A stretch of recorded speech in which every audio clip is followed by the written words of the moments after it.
Stop! You haven't subscribed to the channel yet? Subscribe now. We have new stories every day. Now, let's go. I thought I knew what betrayal looked like.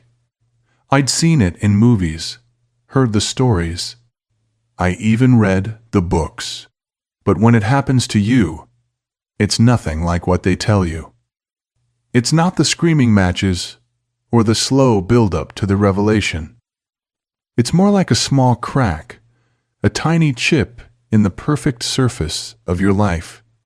And then one day, you're standing there, and the whole thing is crumbling before your eyes, and you didn't even see it coming. I first noticed the text late one night. It was subtle at first, a name I didn't recognize on Emily's phone screen. Jason Hart. I didn't know him, but I had a sinking feeling I was about to. Emily had left her phone charging on the kitchen counter while she stepped into the living room. The message popped up, glowing in the dark. See you tonight, Jay. Dinner at 8? I didn't immediately pick up the phone. That would have been too obvious. I wasn't about to confront her on the spot. But I couldn't focus on anything after that. The knot in my stomach tightened. The name kept echoing in my mind, louder than the hum of the refrigerator. I let the moment pass. I went about my evening pretending everything was fine, acting like the perfect husband. But inside, my mind was racing. Who is Jason Hart? Why does she think I won't notice? The next few days, I paid more attention than usual, watching for any slip-ups. It wasn't the first time I'd felt something was off, but it was the first time I had real evidence in my hands. She had always been a little distant, but that wasn't unusual. Emily was an actress always busy with auditions, acting classes, and the occasional small role she still managed to land. I'd gotten used to it over the years. But now? Now, it was different. I started noticing little things. The way she'd smile at her phone, almost too knowingly. The late nights out. The way she'd act like nothing was wrong when I asked where she was. I didn't confront her. Not yet. I knew better than to go off gut feelings. I had a job to do. I would figure this out, thoroughly and meticulously. The next evening, after I had seen her texting Jason again, I decided it was time to start gathering real evidence. I didn't just want to confront her without knowing everything. No. I would be smarter about this. I wasn't just any husband. I was a lawyer, and I knew how to gather facts. I hired a private investigator. Edward had worked with me before on a few smaller cases. He was quiet, discreet, and knew how to keep his distance. I trusted him to find the truth. It was time to stop wondering. I was going to expose her. And when I did, it would be her who had no ground to stand on. I knew what I had to do. Gathering evidence wasn't just a matter of ego or pride, it was necessary. If I was going to bring down the woman I had married, the mother of my son, it had to be done right. I couldn't afford to get emotional or reckless. Every move had to be calculated. Every step had to be deliberate. So I called Edward. Edward was the kind of man who could get in and out of places unnoticed, who could tail someone without raising an eyebrow. He was reliable, a little rough around the edges, but always professional when it came to his job. That's what I needed now, a professional. Someone who wouldn't ask questions, wouldn't push me for details. He understood that the less he knew, the better. Edward, I need you to follow my wife. I could hear the smile in his voice. even over the phone. Another cheater, huh? What's her name? Emily, I said, avoiding the bitterness that wanted to seep into my words. She's involved with someone. I need to know who, when, where. Got it. I'll need a week. I'll let you know if anything turns up. A week felt like an eternity, but I couldn't rush this. I spent the following days obsessing over every moment with Emily. Every smile, every glance, every touch. The more I watched her, the more I felt like I was losing my grip on everything. Was this the woman I had built my life with? Was this the woman who had promised to love me for better or worse? The truth was a shadow hanging over every interaction we had, and every time I reached for her, it felt like I was grasping at air. Edward's updates came slowly at first, just brief texts or quick calls with vague details. She was meeting Jason again, dinner, drinks, whatever it was. They were spending time together. It wasn't until the fourth day that I started getting real information. She's been to his apartment twice this week, Edward told me one evening. She stays for a couple hours each time. No one else around. I clenched my fist around the phone, my pulse quickening. It wasn't a huge revelation. I had suspected it. But hearing the confirmation, knowing that she was making no attempt to hide it, made my blood run cold. But it was what Edward told me next that really stopped me dead in my tracks. She left something behind last night, he said. A jacket, red leather, Jason's place. My mind reeled. I didn't need to ask how he knew it was hers. He'd probably seen the name tag inside the jacket, Emily's initials in fine embroidery. I had to bite my tongue, remind myself that this was the job I'd set out to do. This was business. Good work, I said, pushing the anger down into the pit of my stomach. Keep following them. I'll need pictures. I'll need proof of everything. Edward was already ahead of me. He had a plan to get those pictures, and I trusted him to get the job done. The next few days blurred together. My mind was constantly racing through the possible consequences of what I was about to do. But there was no going back now. She had crossed the line, and she needed to be held accountable for it. Meanwhile, Emily had no idea what was coming. She was still playing the perfect wife, pretending nothing had changed. But everything had changed. I watched her from the corner of my eye, wondering if she could tell I was onto her. Did she suspect? Did she know that I had hired someone to watch her every move? I don't know why I thought she might feel guilty. She'd been lying to me for months, maybe longer. But I wasn't going to be the one who let her win. I would get my answers. I would get everything I needed to make sure that this didn't just destroy her, it would destroy her completely.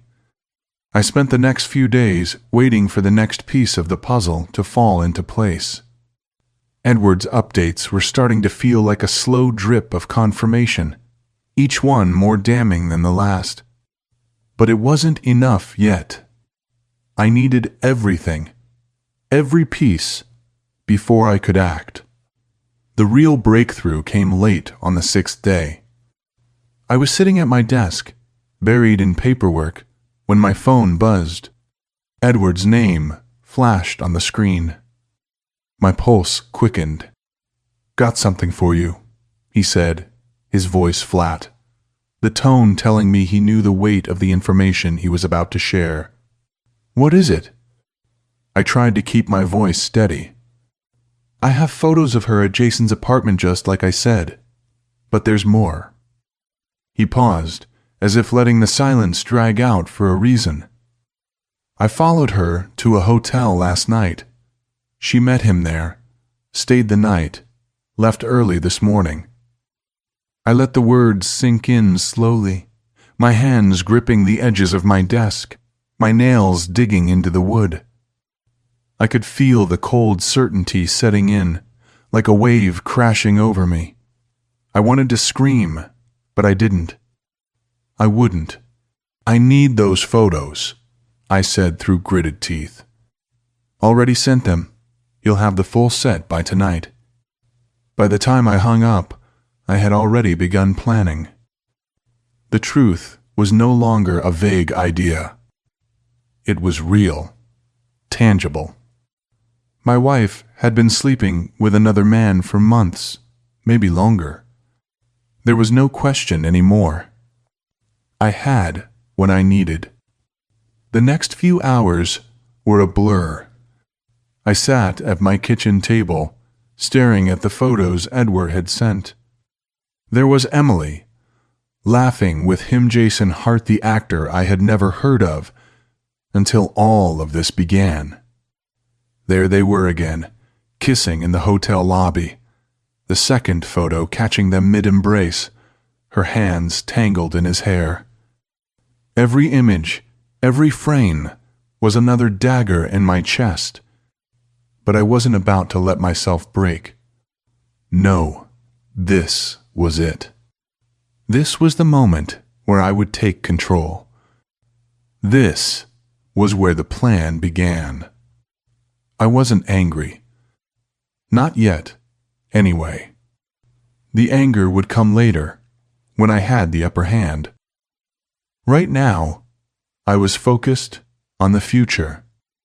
And Emily? She had no idea how badly she was about to lose. That night, I took a long walk around the neighborhood, the cool air clearing my head. I needed space to think. I needed a moment where my mind wasn't racing with images of Emily and Jason. The wind bit at my face as I walked along the lakefront, the city lights casting reflections in the water. I let the silence wash over me, gathering my thoughts, my next steps. I'd always prided myself on being a patient man, a calculated one. This was no different. I was a lawyer, after all. And now, I was going to use everything I knew, every tactic, every strategy to dismantle the life she had built. I would use her own deceit against her. I wasn't going to confront her, not yet. That would come later. First, I needed to set the stage. I started putting together a list of everything I would need to take her down. Divorce papers, custody forms, evidence of her betrayal, yes, but also the financial leverage, the emotional instability, the fact that she'd chosen this affair over her family. I was going to make sure she lost everything: her career, her reputation, her standing. And most importantly, I was going to make sure she lost Michael. This was no longer about betrayal. This was about justice. The next morning, I ordered a paternity test. Michael, my son, had to be a part of the equation too. I needed absolute certainty about his parentage. I wasn't about to let Emily question that. And if I was going to win full custody, I couldn't afford any holes in my case. I didn't tell her about it. There was no reason to. At this stage, it was just another piece of the puzzle that would eventually fall into place. Every move, every step was deliberate, planned for maximum impact. I wasn't leaving anything to chance. If she thought she could hide behind her charm and her career, she was wrong. I knew there was still a long road ahead of me. This was just the beginning. But the way I saw it, I had already won.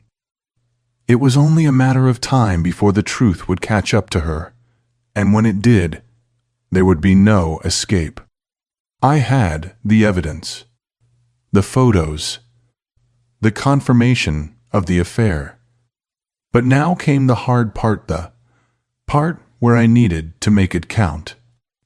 It wasn't just about exposing Emily's infidelity, it was about making her pay for it. And in my world, the world of law, I knew exactly how to do that. First, I met with my lawyer, Jack M.C. Allister. Jack was a bulldog, sharp, precise, and never afraid to fight dirty. He was exactly the kind of ally I needed for this. I laid out everything for him, the photos, the details from Edward, and the fact that Emily had been living a double life for months. Jack studied the documents and leaned back in his chair. "You've got a solid case here, Daniel. But you want to make sure she loses big, right? Not just the affair, her whole life, her career, her reputation?" I nodded. "I'm not in this to play nice. I want full custody of Michael, and I want her to lose everything she's built." Jack smiled, a cold grin that made me feel a little better. "Good. We'll make sure we hit her where it hurts the most. Emotionally, financially, professionally. We'll leverage everything we can." The strategy was clear from the beginning. First, the divorce. We'd file it as soon as possible, citing her emotional instability and the irreparable harm she had caused to the family. It wasn't just about her. It was about how it had affected Michael, how her behavior had undermined the family unit. Next, we demand full custody of Michael. We had the affair as a foundation, but I wanted to pile on the rest. Emily's volatile career, the late nights out, the instability of her lifestyle, all of it painted a picture of someone unfit to raise a child. But there was more. The real punch came from Emily's career, or what was left of it. She'd been struggling for years to find meaningful roles after her brief, failed stint as a TV actress. It had been obvious from the beginning that her acting career had always been about building an image, not about real talent. I knew the industry better than anyone, and I wasn't about to let her get away with hiding behind her acting skills. If I could find a way to leverage her competitors and make sure she never worked again, I would. The next few days were spent gathering documents, working with Jack to fine-tune the divorce papers and custody requests. We strategized how to paint Emily as emotionally unstable, how her obsession with her image and her career had consumed her, making her unfit to care for Michael. It wasn't just about the affair anymore. That was just the tip of the iceberg. No, this was about breaking her down completely, making sure there was nothing left to salvage. But there was still the matter of the paternity test. I hadn't told Emily about it yet. I wasn't sure when the right moment would come, if there even was a right moment.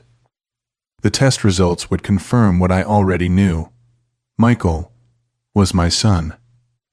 But in the event that Emily tried to dispute it, I wanted to be armed with the truth, ready to slam her down with evidence. I began to think more about Michael. How was this going to affect him? It was hard to ignore the pain I felt when I thought about him caught in the middle of all this. He was 5, just beginning to form real memories of his parents. I'd always done my best to be there for him, to be the father he needed. But the more I thought about the situation, the more I realized that this was something I had to do for him. He couldn't grow up in a household like this where lies, betrayal, and secrets hung in the air. He deserved better. He deserved stability, and as hard as it was to admit, Emily couldn't give him that. I didn't talk to Emily much during those days. I didn't need to. She was still playing her role, pretending everything was fine. But I knew what was coming, and I couldn't let her pretend anymore.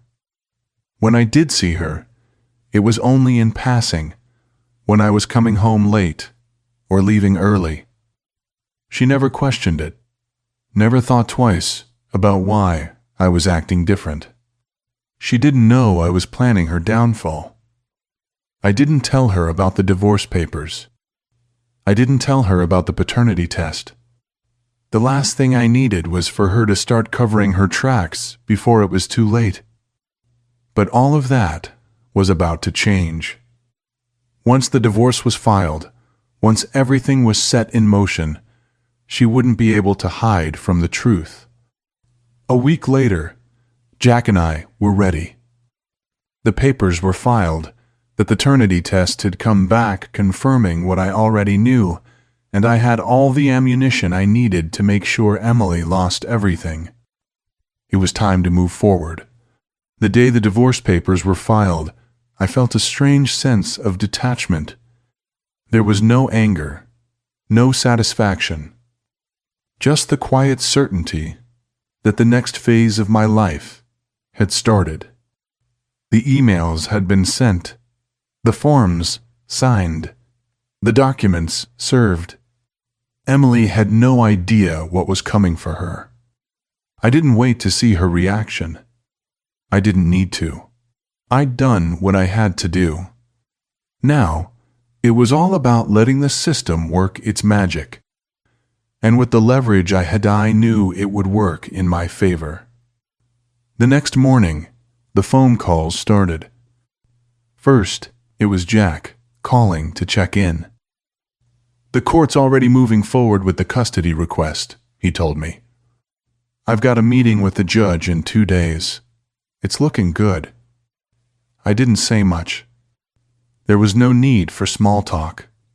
I just nodded and hung up, the weight of the next steps pressing down on me. This was going to be quick, swift, and I was ready for it. When I saw Emily that evening, she didn't bring up the divorce papers. She didn't even look at me. She was too preoccupied with her own world, her own distractions. I could hear her talking on the phone as I walked past her in the hallway, making arrangements for her next audition. I didn't need to listen to her words. I knew what was being said. It was always the same. She'd get a call. A casting director would offer her a role, nothing significant, but enough to keep her busy. Her career was a facade, built on carefully constructed images, not on talent. It was all about looking the part, playing the game. I knew that, and I knew I could destroy it. Later that week, I went to the local coffee shop near her acting agency.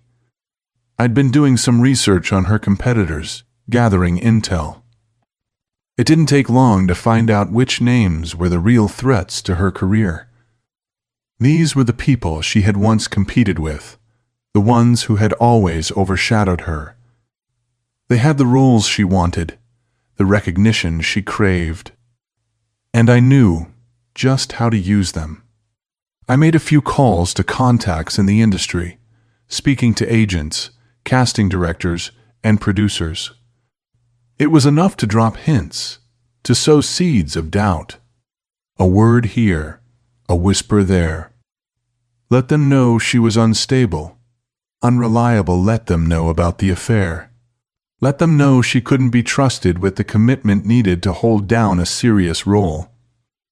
By the end of the week, her name was already being passed over for roles. Agents stopped calling. Casting directors hesitated when they saw her name on a list. Emily's phone stopped buzzing. The work dried up. It was as if her career had been cut off at the knees. I checked my phone again, making sure everything was falling into place. I had gotten her competitors on board, not that they needed much convincing. They'd heard the whispers, the stories. They'd seen the slow decline of her career. All I had to do was push it over the edge. The next move was crucial. Once I hit her career, I had to go after the public perception. I had to make sure she couldn't escape the consequences of her actions. I turned to social media. I knew how the game worked. I knew the power of a well-placed tweet, the ripple effect of a viral video. The first thing I did was create an anonymous account. I knew the public was already hungry for drama, and I had plenty of it to serve. It was easy to plant a few details here and there, carefully crafting a story of Emily's infidelity, her emotional instability, her recklessness. A few strategically timed posts about the troubled marriage between her and me. Another about Jason Hart, the actor who'd been having an affair with her.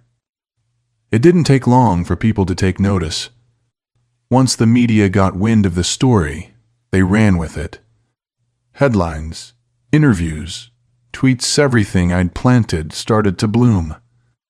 That evening, Emily stormed into the living room, her face flushed with frustration. Her hands were shaking as she held her phone, glaring at it like it had personally betrayed her. "How is this happening?" she demanded, her voice rising. "How could anyone be spreading this crap about me?" I didn't say anything. I just watched as she paced back and forth, her breath ragged with the shock of it all. "I'm going to sue," she snapped, stopping in front of me, her eyes wide with anger. "Someone's going to pay for this." I could barely contain the grin tugging at the corner of my lips. She was right. Someone was going to pay. But it wouldn't be me. It would be her. "Emily," I said, my voice as calm as I could make it, "I don't think you understand how deep this goes." She froze, the fury draining from her face as she processed my words. She knew. Deep down, she knew I had control of the situation now. She had nowhere to run, nowhere to hide. The public was turning on her, her career was slipping away, and soon enough, the court would hand me custody of Michael. The next morning, the media storm picked up pace. Articles were written about her affair, about her failed career, about her instability as a mother. I wasn't the one writing them, but it didn't matter. The damage was done. Emily's calls to her agent went unanswered. She paced the house, her steps erratic, her voice breaking as she tried to make sense of everything. She had no idea what was coming next. I woke up to a storm. Emily's phone had been blowing up all night, and when I glanced at it, the notifications were all the SIM outlets covering her affair, her emotional instability, and her ruined career. The world was turning against her, and there was nothing she could do but watch it happen. As I sipped my coffee, I watched the chaos unfold. Emily had tried to spin it, of course blaming the media, claiming that the stories were lies. But the public was already too invested.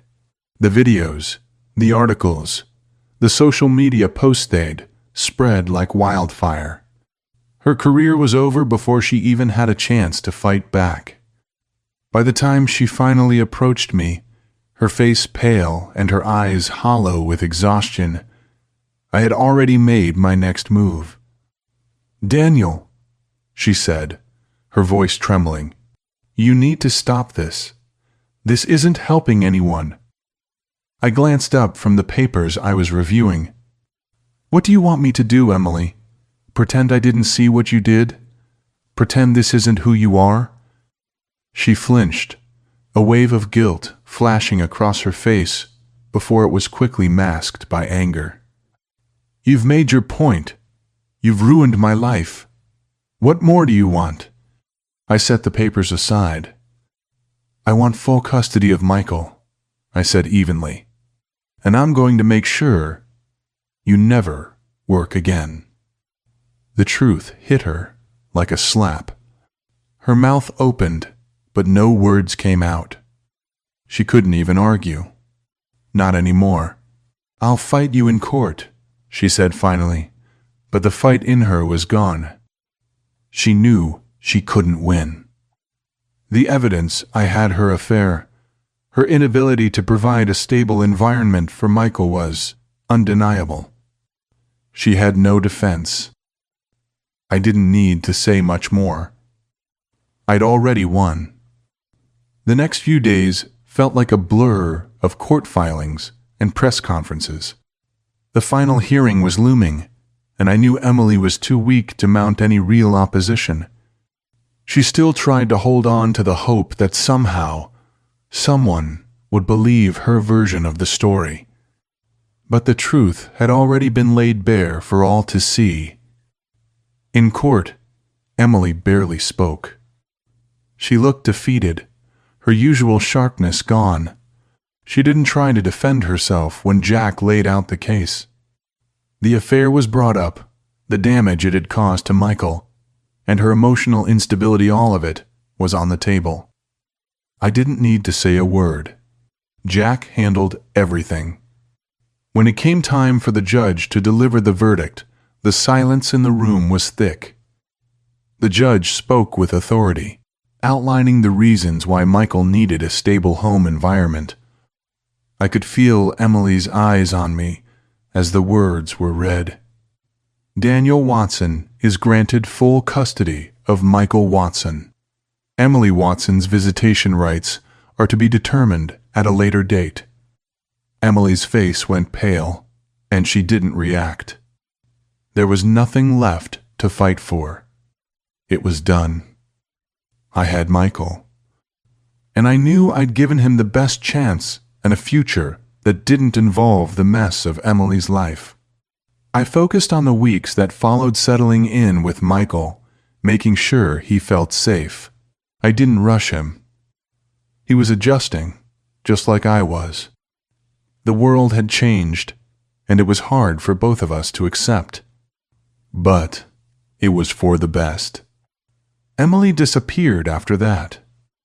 There were rumors, of course. She moved to LA to start over, but no one really cared anymore.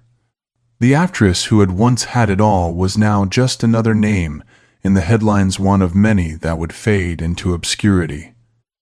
I didn't feel satisfaction. I didn't feel triumph. There was only relief. I had my son. I had a future ahead of me. The days after the court hearing felt like a long exhale, a breath I didn't realize I'd been holding for years. It was over.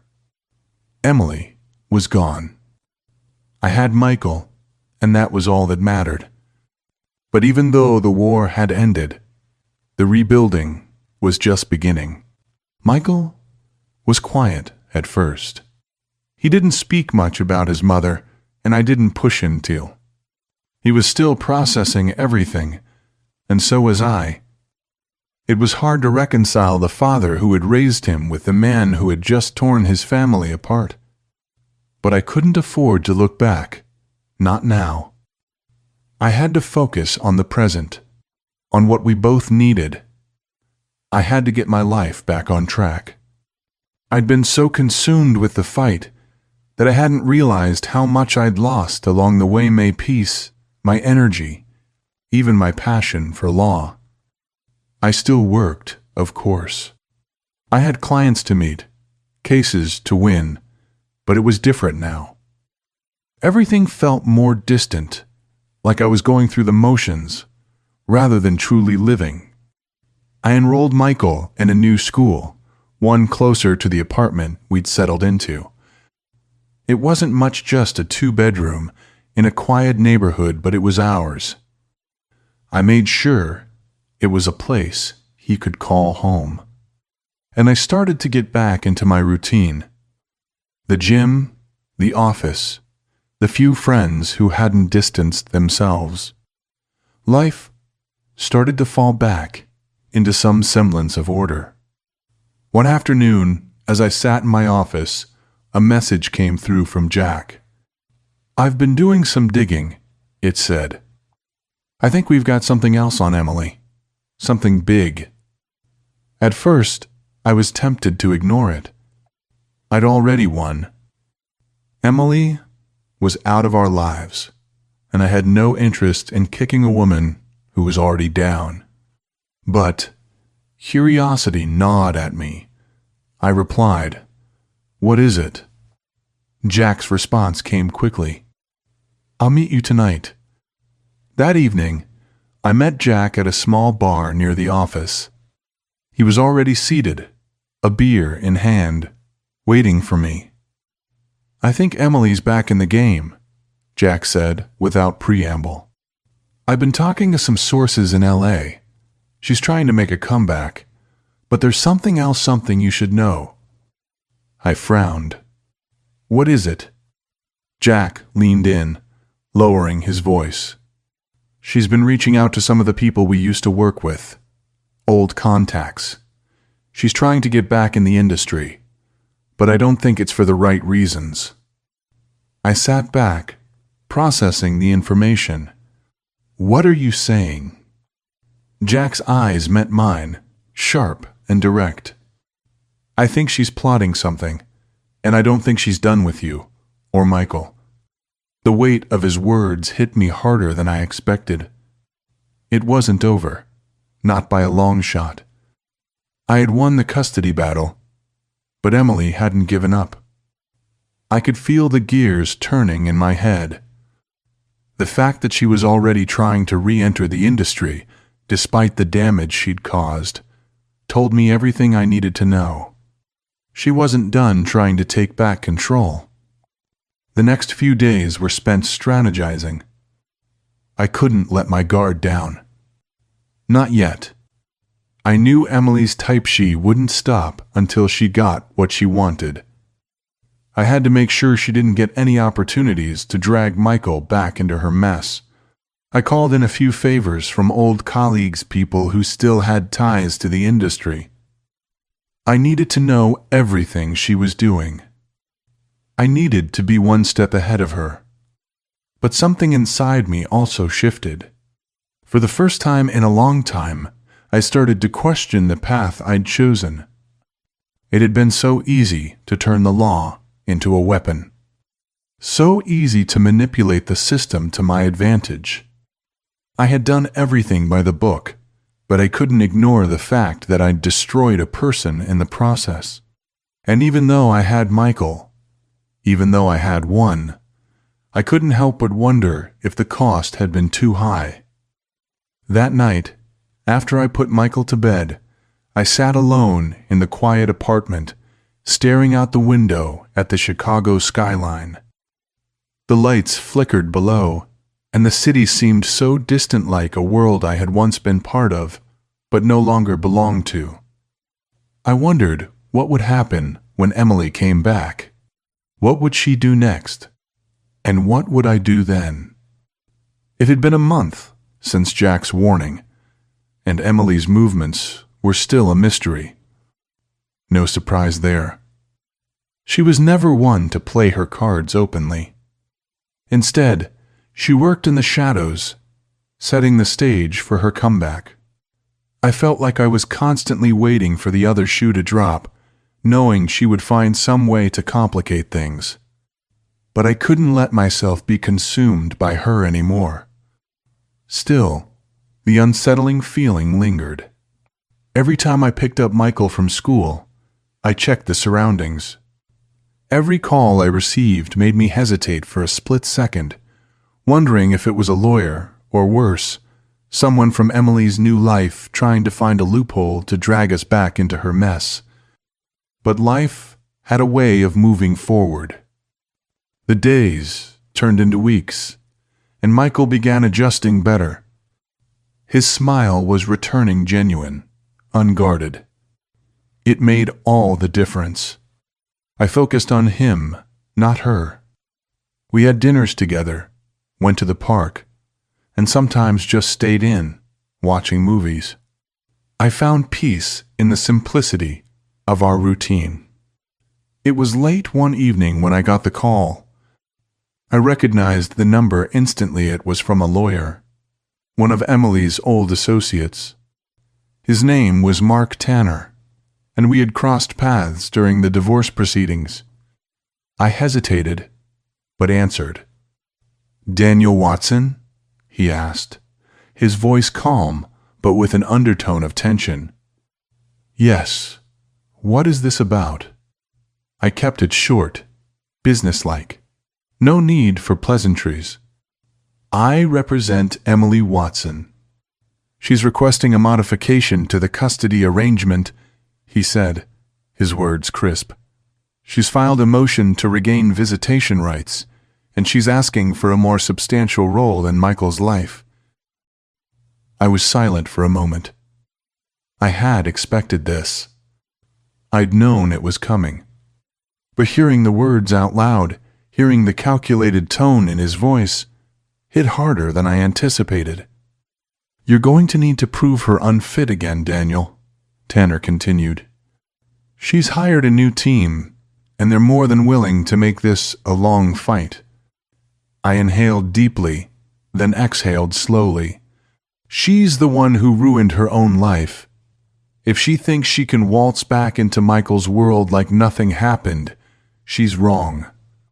Mark was quiet for a beat, then said, "We'll see you in court then."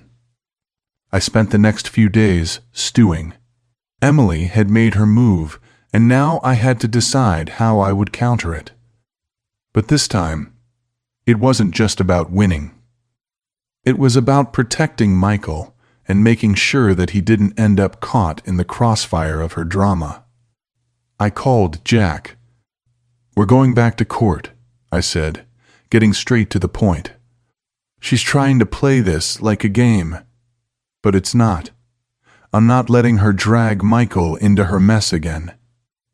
Jack's voice was sharp, no nonsense. "I know you're pissed, Daniel, but we need to play this carefully. Emily has resources now, and she's been strategizing for months. We need to stay ahead of her." "I'm not interested in playing her game," I snapped. "I'm done being strategic. I just want her to leave us alone." Jack paused, then said, "That's exactly why we need to be strategic. Emotion's not going to win this one. You've already proven you can beat her legally, but you've got to think ahead. Don't let her control the narrative." And the next few weeks were a whirlwind. The legal team I assembled worked tirelessly, sifting through old evidence, looking for ways to solidify the argument that Emily was an unfit parent. We dug into her past, combed through her records, and I even brought up the fact that her latest attempt to re-enter acting could disrupt the stability I'd worked so hard to give Michael. But even as the strategy unfolded, I couldn't shake the gnawing feeling that Emily wasn't just fighting for visitation. She was trying to take back what she'd lost. She was trying to reassert control, not just over Michael, but over me. And that was something I couldn't allow. A few days before the court date, I found myself sitting across from Jack in a downtown cafe, reviewing our plan one last time. "Are we ready?" I asked, my hands clenched around the cup, the weight of what was coming bearing down on me. "We've got everything we need," Jack said, leaning forward. "But remember, this is your son's future, Daniel. We're not just fighting for visitation rights, we're fighting for his stability, his peace of mind. Don't let her drag us back into her world." I met his gaze, and for a split second, I felt the weight settle in my chest. I wasn't just fighting for a victory, not anymore. I was fighting for the life I wanted to give Michael. A life without the chaos of his mother's mistakes. A life free of her influence. The day of the hearing arrived. The courtroom felt cold, sterile. Emily was there, her face carefully composed, her lawyer sitting beside her, ready to take on whatever came next. She wasn't just fighting for herself anymore. She was fighting for redemption, for the chance to rewrite the narrative of her life. I couldn't afford to let her. The hearing was tense. Emily's lawyer laid out their case, painting her as a changed woman, one who had learned from her mistakes and was now ready to be a mother again. But I could see the cracks in the story. I knew what she had done. I knew the damage she had caused, and I wasn't going to let her walk away without paying the price. The courtroom felt suffocating, like the air had been sucked out of the room. I sat at the table, watching Emily. Her eyes never met mine. She looked composed, but I could tell she was jittery beneath the surface. She always had been. Emily was never good at holding her ground when she knew she was in the wrong. She'd play the part of the perfect mother, but I knew the truth. Her lawyer, a smooth-talking man in a tailored suit, was doing everything he could to sell the story that Emily had changed, that her life was in order now, that she could provide for Michael better than I could. But I wasn't listening to him. I was focused on Emily, watching her every move, every flicker in her eyes. The judge was flipping through documents, clearly uninterested in the theatrics unfolding before him. Emily's side had made their pitch. Now it was time for mine. I stood, straightened my tie, and walked up to the witness stand. The sound of my shoes against the polished floor was oddly loud in the silence. I didn't make eye contact with Emily. That would be a mistake. Instead, I focused on the judge, on the process, on what needed to be said. "My name is Daniel Watson," I began, my voice steady, controlled. "I am Michael Watson's father, and I'm here today because I believe his best interests are with me. Emily Watson, despite her efforts to appear stable, has shown over and over again that she is unfit to care for our son." I continued. "Since the day Michael was born, Emily has made decisions that have impacted his well-being, his emotional health, and his stability. Her actions have been erratic, irresponsible, and most of all, selfish. She sought out a life for herself, one that didn't include our son, and now she's asking for another chance at something she has already abandoned." And the words were cutting, and I could feel Emily's gaze shift towards me. But I didn't care. She had hurt me. She had betrayed me in ways that were unforgivable. And now she wanted to pretend she could just step back into our lives without consequences. I paused, allowing the silence to settle before continuing. "I'm not here to punish Emily. I'm here to protect my son. Michael needs stability. He needs to feel safe, and I'm the only one who can give him that." There was no more room for softness, no more room for empathy. Emily had burned through that a long time ago. This was a fight for Michael's future, and I wasn't going to lose it. The next few hours were a blur of cross-examination, objections, and counter-arguments. Emily's lawyer tried to discredit my words, tried to paint me as a controlling, vengeful man. But I had prepared for this. I had everything lined up: evidence, testimony, and a solid case that Emily's behavior had harmed our family. The truth was on my side. When Emily was called to the stand, I couldn't help but notice how she carried herself.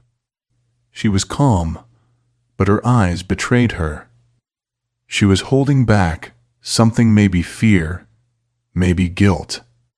She was trying to sell a story that didn't add up. I watched her carefully, waiting for her to crack. Her lawyer asked her all the right questions, and Emily answered with practiced ease, explaining how she had learned from her mistakes, how she was now a changed woman. But I could see it in her eyes. There was no sincerity in her words. I stood up, and the room grew quiet. "Your Honor," I said, my voice cutting through the tension, "I would like to submit a piece of evidence." I passed a folder to the judge, who opened it and skimmed the contents. Inside were emails, messages, and photos, all evidence that Emily had been in contact with Jason Hart long after the divorce proceedings began. She had claimed to be moving on, but the reality was that she was still entangled in the same mess that had torn our family apart. The judge looked up from the papers, his expression unreadable. Emily's lawyers shifted uncomfortably, but I could see the crack in their armor. They hadn't anticipated this. "I've also got records of Emily's recent attempts to re-enter the acting industry," I continued, my gaze fixed on Emily. "Her actions are not about redemption or being a better mother. They're about reclaiming the fame and fortune she lost. The truth is, she's not interested in Michael's well-being. She's interested in herself." Emily's face flushed. She opened her mouth to speak, but no words came out. She couldn't defend herself against the evidence. She couldn't argue with the facts. The hearing wrapped up shortly after that. The judge asked for a recess, and I left the courtroom with a quiet confidence that only came from knowing I had done everything right. This wasn't about revenge anymore. It was about protecting Michael. And no matter what, I wouldn't let her take him away from me. That night, I didn't sleep much. My mind was still racing, still turning over every moment of the hearing, every word that had been said. But I wasn't worried anymore. I had done everything I could. I had exposed her for who she truly was, and I had made sure Michael was going to be safe. The next morning, I got the call from Jack. "We won," he said, his voice almost flat. "The judge granted full custody to you. Emily's visitation rights are restricted." I didn't know what to say at first. A weight I didn't realize I was carrying lifted off my shoulders. But there was no elation, no celebration, just a quiet sense of finality. Emily had lost, and Michael was safe.